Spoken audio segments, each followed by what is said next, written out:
She doesn't even pay rent, Camilla said loud enough for the entire kitchen to hear, but quiet enough to pretend it was just a joke. She was peeling the label off a wine bottle sitting at the counter like she owned the place. My mother chuckled, not looking up. My brother Chase opened the fridge, then pointed at me with the neck of a beer bottle. "You've been here long enough, Lauren," he said. "I mean, it's not like this place is yours." That's when I realized it. They thought I was just still here, just lingering, just a shadow in the home I had kept alive for years. The kitchen still smelled like the rosemary chicken I had cooked for Dad's birthday 2 months earlier. The stain on the ceiling was still there from the plumbing leak I fixed myself because no one else called the contractor. The spice rack was still in alphabetical order, because I put it that way. But none of that mattered, not to them. Let me rewind. My name is Lauren Pierce. I'm 32. I've lived in this house just outside Seattle for most of my adult life, not because I couldn't afford to leave, but because my father had a stroke when I was 23. My mother, well, we'll get to her. My brother Chase is 2 years older. He left for Austin the day after college graduation, full ride, full ego. We barely heard from him for years. No birthdays, no hospital visits, just the occasional happy holidays mass text with a photo of some overpriced dinner. Camilla, his wife, is the kind of woman who introduces herself with her job title. Brand strategist at an agency no one's heard of. Every sentence ends like a tagline. She married Chase 2 years ago. I wasn't invited to the wedding. And my mother Janelle is complicated. She used to be the kind of person who ironed bed sheets and knew all the neighbors, but somewhere between Dad's illness and Chase's promotions, she got tired. Of effort, of empathy, of me. That afternoon, we had just returned from my father's funeral. I had picked out the casket. I had coordinated the flowers. I had printed his photos, laid them on boards. I had written the obituary. I had dressed him. Chase arrived late, of course, with Camilla in white sneakers and a statement scarf. He gave me one of those 2-second hugs men use to avoid any real emotion. Then he went straight to the fridge. And now here we were.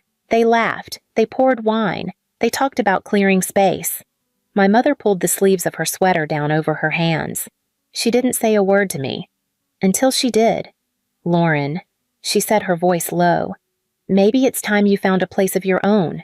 You've done enough here. And Chase and Camilla, they need room to grow." I looked at her, and I swear for just a second I thought she looked relieved. I didn't plan to stay.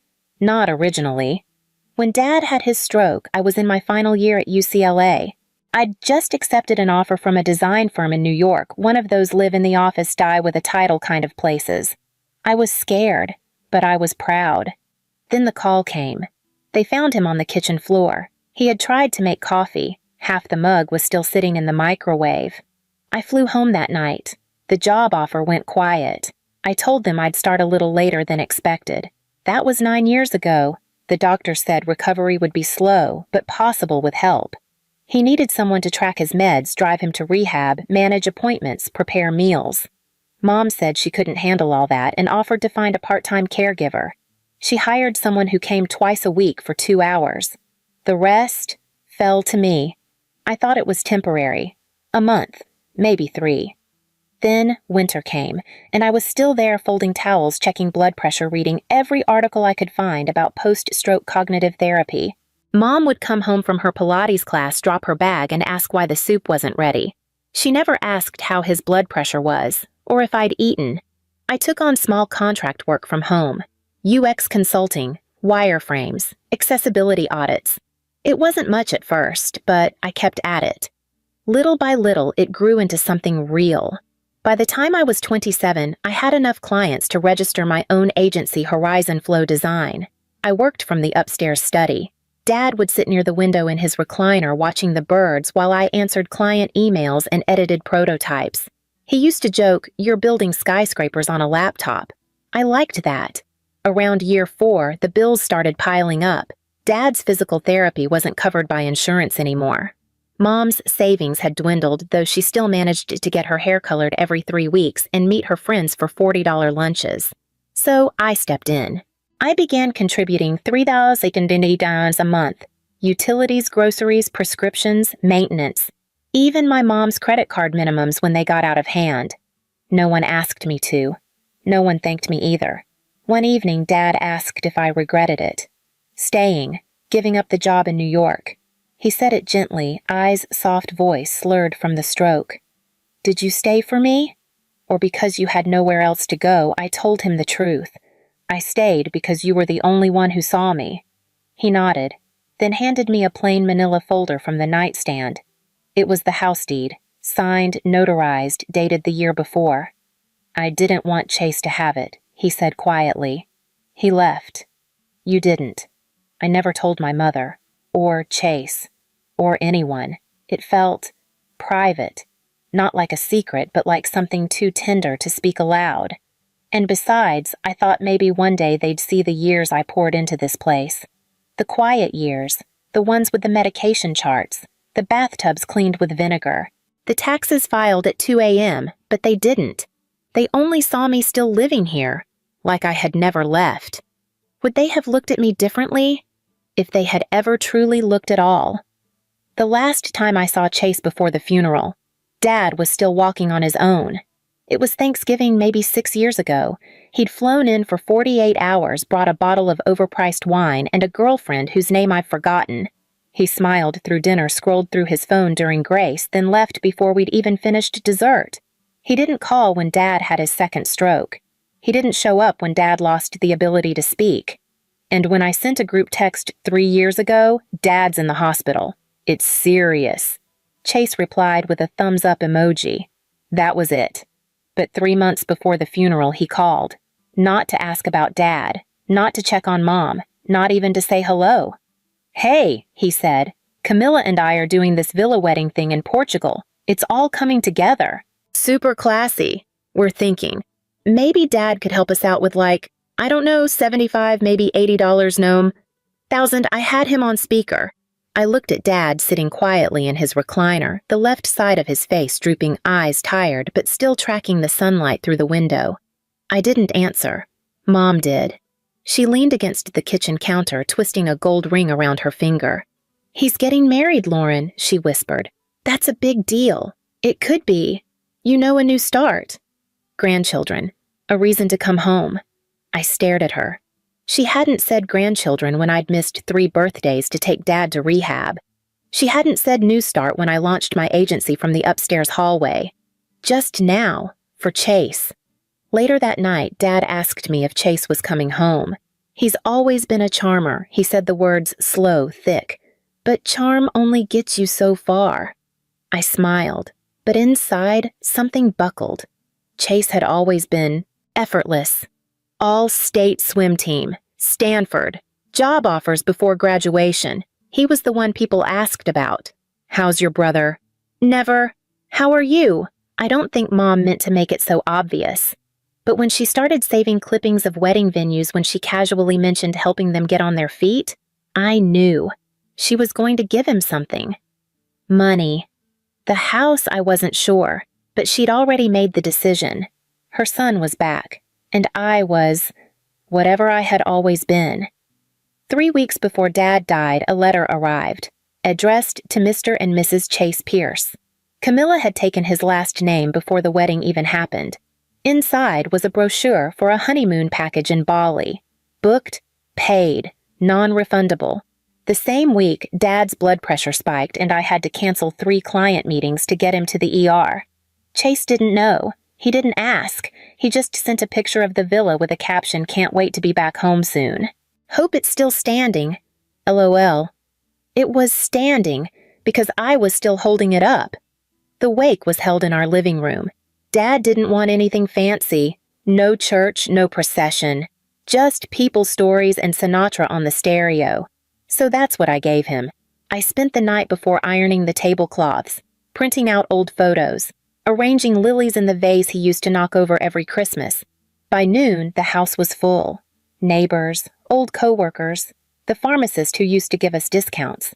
Even Mr. Levin from down the street, who hadn't spoken to anyone since his dog died, showed up with a bowl of egg salad. Everyone had a story about Dad. Most were about how kind he was. Some were funny. One made me cry. Chase arrived an hour late. Camilla came in first, wearing a cream-colored wrap dress and wedge heels. Chase followed in a navy suit that looked like it had never been buttoned. They waved, kissed cheeks, smiled like it was a fundraiser. Then Camilla said loud enough for the front hallway to hear, "So, when's the will reading?" The room fell quiet. I looked at her. She shrugged. "Sorry. Just, with everything going on, it'd be helpful to know what's what. You know." Mom didn't flinch. In fact, she smiled. "Oh, I'm sure everything will sort itself out," she said, then glanced at me. "Lauren's been here a while. I'm sure she understands it's time to move forward." Forward. Like Dad's death was a formality. Chase helped himself to the charcuterie platter I had arranged 2 hours earlier. He ate while leaning over at crumbs falling onto the countertop. Then he said, "Place looks good, Laure. You've done your part. Now we'll take it from here." Camilla wandered toward the fireplace, ran her fingers along the mantel like she was inspecting a hotel suite. "Would love to redo this wall. Maybe knock it out. Open the space up." I didn't speak. I couldn't. I just looked at my mother sitting in Dad's recliner. She didn't blink. Didn't defend me. Didn't even acknowledge I was in the room. A few guests started to leave early. Mr. Levin offered me a gentle pat on the shoulder. The pharmacist whispered, "You did a beautiful job," and I stood there surrounded by flowers and finger food and the faint scent of Dad's aftershave on the armchair, while my brother and his wife picked apart the home I had kept breathing. I cleared the plates. They didn't notice. Camilla poured more wine. Chase laughed at something on his phone. Mom said nothing. That night they had a party. Not a real one. No invitations or streamers, but the kind of gathering where the people laughing forget why they're supposed to be quiet. There were takeout boxes stacked on the kitchen counter. Sushi. Fancy. The kind Mom used to say was too rich for our budget. Now she was drinking white wine with Camilla giggling about wedding colors. Chase sat on the arm of the couch, scrolling through vacation rentals on his iPad. I passed through the living room with a trash bag in hand. No one looked up. "Hey, Laure," Chase said, not glancing over. "You mind grabbing more drinks and maybe some snacks? Camilla's starving." Camilla didn't deny it, just smirked. I stood there for a moment, then I turned toward the hallway, went upstairs, closed the door. I didn't cry. I didn't even speak. I just opened my laptop, logged into my bank's online portal, and started clicking. Cancel auto pay for power. Cancel internet service. Pause grocery delivery. Unlink my card from Mom's Amazon. Disable the household expense account I'd set up 3 years ago when Mom forgot how to pay the water bill on time. Each click felt like a stitch being removed. Carefully. Deliberately. Without anesthetic. At 7:42 the next morning, the lights in the house shut off. At 7:45, I heard the unmistakable sound of my mother's heels clacking down the hallway. "Lauren, did the power go out? What's going on?" I was charging my phone. I didn't respond. She kept talking. "And the Wi-Fi's not working. Did you call someone?" I turned to face her from the top of the stairs. "No, I canceled it." She blinked. "What do you mean I mean? You asked me to leave, so I've stopped paying for everything." She stared at me, lips parting, but no sound coming out. Chase wandered in behind her, holding his phone like it had betrayed him. "The hell is going on with the internet?" "It's gone," I said. "So is the grocery account, and the electric, and the maintenance fund." Camilla appeared in the hallway barefoot and annoyed. "Are you serious? It's freezing in here."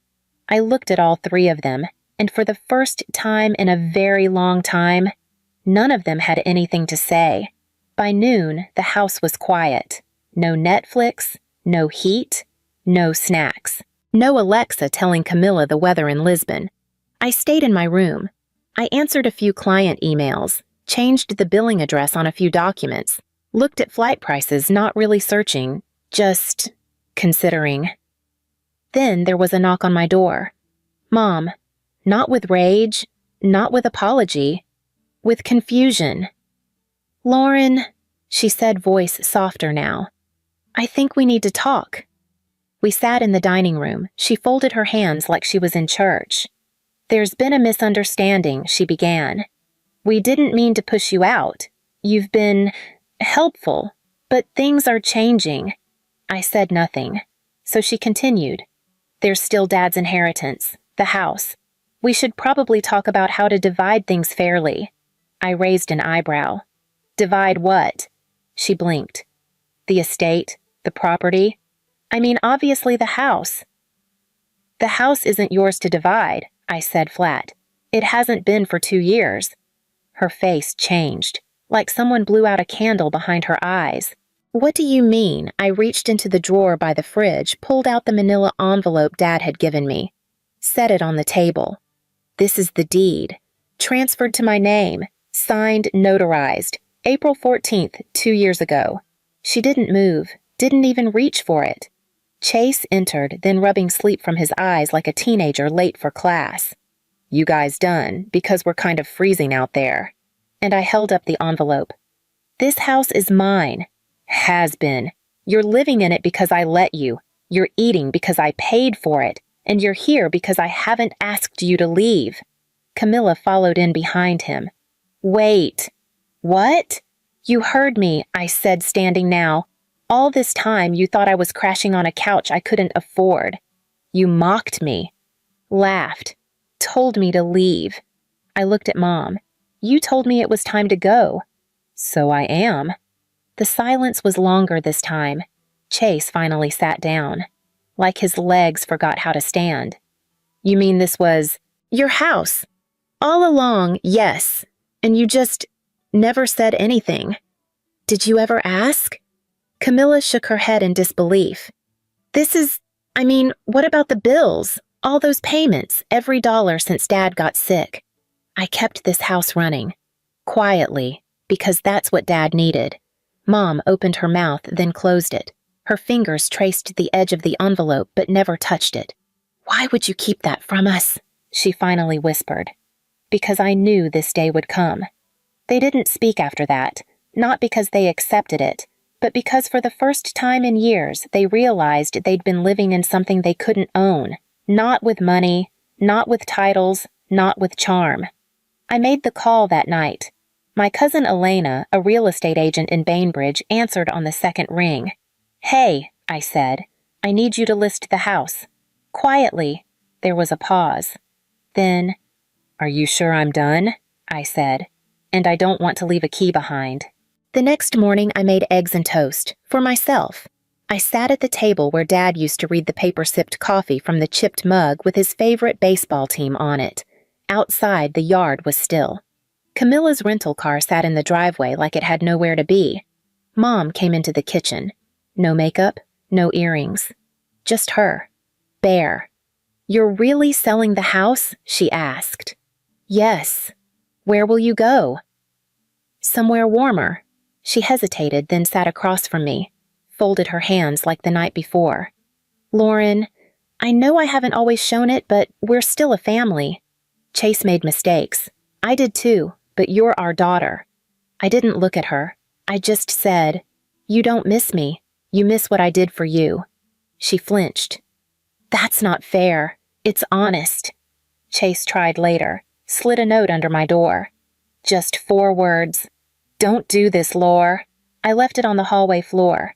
By Friday, I had a flight booked to Santa Fe, a small adobe rental near the edge of town.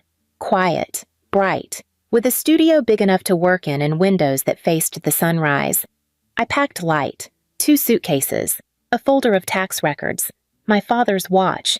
As I zipped the last bag, Mom called out, Can we talk one last time? I paused at the top of the stairs, looked down at her. She wasn't crying. She wasn't begging. Just watching me. I met her eyes. You didn't lose me, I said. You gave me away. Again and again. I just finally stopped returning. And then I walked past her. The door didn't slam.